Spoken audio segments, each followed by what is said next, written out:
নমস্কার বন্ধুরা, কেমন আছেন আপনারা সবাই? আশা করি সবাই খুব ভালো আছেন। আজকের গল্পটা আমার নিজের জীবনের গল্প। আমার নাম তিশা। এই গল্পে যে ঘটনাগুলো আপনারা শুনবেন তা হয়তো সমাজের চোখে পাপ, কিন্তু পরিস্থিতির শিকার হয়ে একটা মেয়ে কিভাবে নিজের সত্তা হারিয়ে ফেলে এটা তারই গল্প। আমার বুকের ভেতর জমে থাকা পাথর চাপা কষ্ট আর এক অদ্ভুত নিষিদ্ধ ভালো লাগার কথা আজ আপনাদের সাথে শেয়ার করব। দয়া করে আমাকে খারাপ ভাববেন না, শুধু আমার পরিস্থিতিটা বোঝার চেষ্টা করবেন। মূল গল্পে যাওয়ার আগে আপনাদের কাছে ছোট্ট একটা অনুরোধ, যারা এখনও আমাদের এই চ্যানেলটি সাবস্ক্রাইব করেননি তারা এখনই সাবস্ক্রাইব করে পাশের বেল আইকনটি বাজিয়ে দিন। চলুন শুরু করা যাক আজকের গল্প। আমার নাম তিশা, বয়স এখন ২৭। দেখতে আমি ঠিক কেমন সেটা নিজের মুখে বলাটা হয়তো ঠিক হবে না, তবে এটুকু বলতে পারি, আয়নার সামনে দাঁড়ালে নিজের যৌবন উপচে পড়া শরীরটা দেখে মাঝে মধ্যে আমি নিজেই থমকে যাই। ফর্সা গায়ের রং, ভরাট শরীর আর কোমর ছাপানো চুল সব মিলিয়ে পাড়ার বখাটে ছেলেদের থেকে শুরু করে অনেক ভদ্রলোকদেরও চোখ আমার দিকে আটকে থাকত। কিন্তু ভাগ্যের কি নির্মম পরিহাস, আমার বিয়ে হলো এমন একটা মানুষের সাথে যার বয়স আমার বাবার বয়সী। আমার স্বামী আসলাম সাহেবের বয়স ৫৫। তিনি একজন নামকরা ব্যবসায়ী। তার প্রথম স্ত্রী মারা গেছেন বছর ৫ আগে। সেই সংসারে তার একটি ছেলে আছে, নাম আকাশ। আকাশের বয়স এখন ২২, সদ্য গ্র্যাজুয়েশন শেষ করেছে। আসলাম সাহেব আমাকে বিয়ে করেছিলেন মূলত তার নিঃসঙ্গতা কাটানোর জন্য আর বিশাল বাড়িটা দেখাশোনা করার জন্য।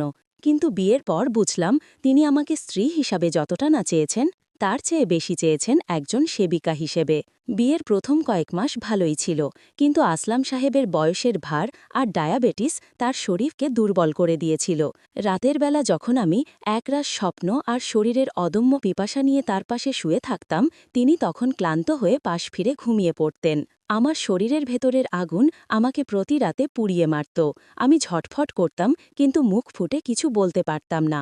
এভাবেই কেটে যাচ্ছিল দিনগুলো। বাড়িতে আমি, আমার স্বামী আর আমার সৎ ছেলে আকাশ। আকাশ ছেলেটা দেখতে অসম্ভব সুন্দর। জিমে যাওয়া পেটানো শরীর, লম্বা চওড়া গড়ন আর চোখে মুখে একটা দুষ্টু মিষ্টি হাসি। প্রথম প্রথম ও আমাকে মা বলে ডাকত, কিন্তু সেই ডাকে কেমন যেন একটা জড়তা ছিল। ওর সাথে আমার সম্পর্কটা ছিল বেশ ভালো বন্ধুত্বের মতো। আসলাম সাহেব ব্যবসার কাজে প্রায় শহরের বাইরে থাকতেন। তখন বিশাল বাড়িটায় আমি আর আকাশ একা থাকতাম। সেদিন ছিল শ্রাবণ মাসের এক বৃষ্টি ভেজা দুপুর। আসলাম সাহেব ব্যবসায়িক ট্যুরে সিলেটে গেছেন ৩ দিনের জন্য। বাড়িতে কাজের বুয়াও আসেনি বৃষ্টির কারণে। আকাশ নিজের ঘরে গান শুনছিল, আর আমি বসার ঘরে সোফায় বসে অলস সময় কাটাচ্ছিলাম। দুপুরের দিকে আকাশ এসে বলল, তিশা আন্টি, ও আমাকে মা ডাকত না সব সময়, মাঝে মাঝে আন্টি বলতো। খুব খিদে পেয়েছে, কিছু একটা বানিয়ে দাও না।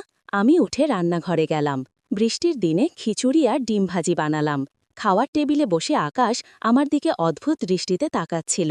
আমি স্লিভলেস ব্লাউজ আর হালকা শিফনের শাড়ি পরেছিলাম। রান্নার গরমে আমার শাড়ির আঁচলটা একটু অগোছালো হয়েছিল, আর গলার কাছে ঘাম জমে চকচক করছিল। আমি খেয়াল করলাম আকাশের চোখ বারবার আমার বুকের দিকে চলে যাচ্ছে। আমি একটু আড়ষ্ট হয়ে আঁচলটা ঠিক করে নিলাম। আকাশ হঠাৎ বলল, আন্টি, তুমি এত সুন্দর অথচ বাবা তোমাকে একদম সময় দেয় না, তোমার খারাপ লাগে না? ওর মুখে এমন সরাসরি কথা শুনে আমি চমকে উঠলাম। বললাম, এসব কি বলছিস আকাশ?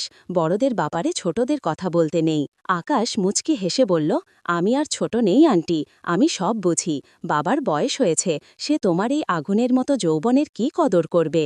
তোমার চোখের নিচে আমি অতৃপ্তির ছায়া দেখতে পাই। আমি কথা না বাড়িয়ে নিজের ঘরে চলে এলাম, কিন্তু বুকের ভেতরটা ধক করে উঠল। ছেলেটা কি আমার মনের খবর জেনে গেল? সন্ধ্যাবেলায় আমি নিজের ঘরে আয়নার সামনে চুল আঁচড়াচ্ছিলাম। পরনে ছিল একটা পাতলা নাইটি। হঠাৎ কারেন্ট চলে গেল। পুরো বাড়ি অন্ধকারে ডুবে গেল। আমি মোমবাতি খুঁজতে ড্রয়ার হাতড়াচ্ছিলাম। ঠিক তখনই দরজায় কারো যেন ছায়া পড়ল। কে? আকাশ? আমি ভয়ে ভয়ে জিজ্ঞাসা করলাম। হ্যাঁ আমি, ভয় পেও না। আকাশের গলার স্বরটা খুব কাছে মনে হলো। ও ঘরে ঢুকল, হাতে মোবাইলের ফ্ল্যাশলাইট। আলোটা আমার মুখের উপর ফেলল। ওই আবছা আলোয় আমাকে কেমন দেখাচ্ছিল জানি না, কিন্তু আকাশের চোখ দুটো জ্বলছিল। ও আমার খুব কাছে এসে দাঁড়ালো, এত কাছে যে আমি ওর গায়ের উগ্র পারফিউমের গন্ধ আর গরম নিঃশ্বাস অনুভব করছিলাম। আমার হৃদস্পন্দন বেড়ে গেল। আমি পিছিয়ে যেতে চাইলাম, কিন্তু পেছনে সামনে ড্রেসিং টেবিল থাকায় আটকা পড়লাম। আকাশ ফিসফিস করে বলল, তিশা, আমি জানি তুমি সুখী নও। আমি অনেক দিন ধরে তোমাকে লক্ষ্য করছি। সেদিন রাতে আমি দেখেছি তোমাকে। আমার শরীর হিম হয়ে গেল। কি দেখেছিস? আমি তোতলাতে তোতলাতে বললাম, সেদিন রাতে বাবা ঘুমিয়েছিল, আর তুমি বাথরুমে শাওয়ারের নিচে দাঁড়িয়ে কি করছিলে? আমি ভেন্টিলেটর দিয়ে সব দেখেছি। তুমি নিজের শরীরকে নিজেই আদর করছিলে আর কাঁদছিলে। আমার পায়ের নিচ থেকে মাটি সরে গেল। লজ্জায় আর অপমানে আমি কুঁকড়ে গেলাম। আকাশ আমার দুর্বলতার সুযোগ নিচ্ছে। ও পকেট থেকে ফোনটা বের করে একটা ভিডিও প্লে করল। অবছা আলোয় দেখলাম সত্যিই সেই ভিডিও। ও আমাকে ব্ল্যাকমেইল করছে। আমি কেঁদে ফেললাম। আকাশ, দয়া কর, এসব কাউকে দেখাস না। তোর বাবা জানলে আমাকে মেরে ফেলবে। তুই কি চাস? আকাশ ফোনটা পকেটে রেখে আমার দিকে এক পা এগিয়ে এলো। ওর ঠোঁটে সেই শয়তানি হাসি। আমি টাকা পয়সা চাই না তিশা, আমি তোমাকে চাই। বাবার যা সাধ্য নেই আমি তোমাকে সেটা দেব। বিনিময়ে তুমি আমাকে একটু সুখ দেবে। ছি আকাশ, আমি তোর মায়ের মতো, এসব পাপ। আমি চিৎকার করতে চাইলাম, কিন্তু গলার স্বর বের হলো না। পাপ পুণ্য বুঝি না। তুমি রাজি না হলে এই ভিডিও বাবার হোয়াটসঅ্যাপে যাবে। আকাশ হুমকি দিল। আমি নিরুপায় হয়ে দাঁড়িয়ে রইলাম। আমার চোখ দিয়ে জল পড়ছিল। আকাশ ধীরে ধীরে আমার কাছে এলো। ও আমার কাঁধে হাত রাখল। ওর হাতের স্পর্শে আমার শরীরের ভেতর দিয়ে যেন বিদ্যুতের স্রোত বয়ে গেল। এতদিন ধরে জমে থাকা শরীরের ক্ষুধা যেন এই স্পর্শে জেগে উঠতে চাইল, যদিও মন সেটা মানতে চাইছিল না। ও আমার কানের কাছে মুখ এনে ফিসফিস করে বলল, কাঁদছ কেন? আমি তো তোমাকে আদর করব, দেখবে তোমার খুব ভালো লাগবে। ওর গরম নিঃশ্বাস আমার ঘাড়ে পড়তেই আমি শিউরে উঠলাম। আমার শরীরটা কেমন অবশ হয়ে আসছিল। আকাশ আমার কোমরে হাত দিয়ে আমাকে নিজের দিকে টেনে নিল। ওর শরীরের সাথে আমার শরীর লেপ্টে গেল। ওর শক্ত বুকের সাথে আমার নরম বুক পিষে যাচ্ছিল। আমি বাধা দেওয়ার চেষ্টা করলাম, ওর বুকে হাত দিয়ে ধাক্কা দিতে চাইলাম, কিন্তু আমার হাত যেন অবশ হয়ে আছে।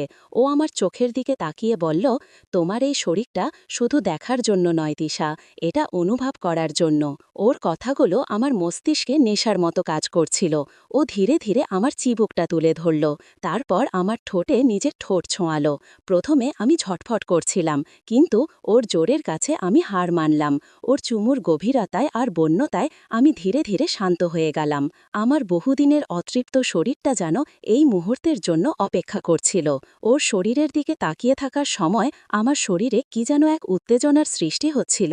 আমি নিজের ওপর আয়ত্ত হারিয়ে ফেলছিলাম। ও যখন আমার কোমরের ভাঁজে হাত রেখে চাপ দিল, আমার মুখ দিয়ে অস্ফুট গোঙানির শব্দ বেরিয়ে এলো। ও আমাকে জাপটে ধরে বিছানার দিকে নিয়ে গেল। অন্ধকারেও আমি ওর চোখের কামনার আগুন দেখতে পাচ্ছিলাম। আকাশ আমাকে বিছানায় শুইয়ে দিয়ে আমার ওপর ঝুঁকে এলো। ও আমার গলার কাছে মুখ ডুবিয়ে দিল। ওর খোঁচা খোঁচা দাড়ির ঘষায় আমার শরীরে কাঁটা দিয়ে উঠল। ও পাগল করা আদরে আমাকে মাতাল করে দিচ্ছিল। আমার হাত দুটো আপনা আপনি ওর চুলের মধ্যে চলে গেল। আমি বাধা দেওয়ার বদলে ওকে আরও কাছে টেনে নিলাম। আমার বিবেকের দংশন তখন শরীরের চাহিদার কাছে তুচ্ছ মনে হচ্ছিল। ও আমার নাইটির ওপর দিয়ে আমার বুকে হাত বোলাতে লাগল। আমার মনে হচ্ছিল আমি জ্ঞান হারিয়ে ফেলব।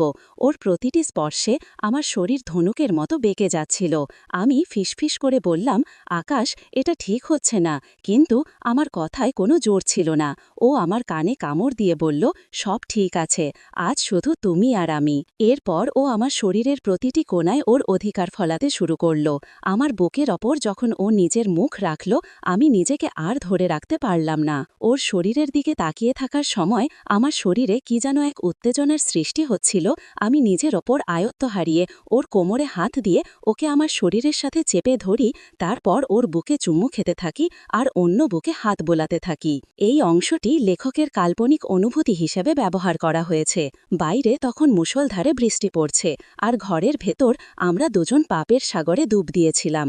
আকাশ আমাকে এমনভাবে আদর করছিল যা আমি আসলাম সাহেবের কাছে কোনো দিন পাইনি। ওর তারুণ্যের জোয়ারে আমি ভেসে যাচ্ছিলাম। মনে হচ্ছিল এই সুখের জন্য আমি নরকে যেতেও রাজি আছি। সেই রাতে আমাদের মধ্যে যা হয়েছিল তা সমাজ হয়তো মানবে না, কিন্তু একজন নারী হিসেবে আমি যে পূর্ণতা পেয়েছিলাম তা অস্বীকার করতে পারব না। ব্ল্যাকমেইলের ভয় দেখিয়ে শুরু হলেও শেষ পর্যন্ত সেটা আর জোর করে হয়নি। দুজনেই দুজনের মধ্যে হারিয়ে গিয়েছিলাম। সকালবেলায় যখন ঘুম ভাঙল, দেখলাম আকাশ আমার পাশে নেই। উঠে দেখি ও বারান্দায় দাঁড়িয়ে কফি খাচ্ছে। আমাকে দেখে মুচকি হাসল। আমার খুব লজ্জা লাগছিল, আবার একটা অদ্ভুত ভালো লাগা কাজ করছিল। সেদিন থেকে আমাদের সম্পর্কটা বদলে গেল। আসলাম সাহেব যখনই বাইরে যেতেন, আকাশ আমার ঘরে চলে আসত। ভয়ে আর ভালোবাসায় মেশানো এক অদ্ভুত নিষিদ্ধ খেলায় মেতে উঠতাম আমরা। আমি জানি না এই সম্পর্কের শেষ কোথায়। হয়তো কোনোদিন ধরা পড়ব, হয়তো সংসারটা ভেঙে যাবে, কিন্তু আপাতত এই নিষিদ্ধ সুখের নেশায় আমি বুঁদ হয়ে আছি। বন্ধুরা, এই ছিল আমার জীবনের গল্প। আপনারা হয়তো আমাকে ঘৃণা করছেন, কিন্তু বিশ্বাস করুন, অবহেলা আর একাকিত্ব একটা মানুষকে কতটা নিচে নামাতে পারে তা যার সাথে না ঘটে সে বুঝবে না। গল্পটা কেমন লাগলো কমেন্ট করে জানাবেন। জানি অনেকেই গালি দেবেন, কিন্তু আমি সত্যটা লুকিয়ে রাখতে পারিনি। ভালো থাকবেন সবাই, আর সাবধানে থাকবেন।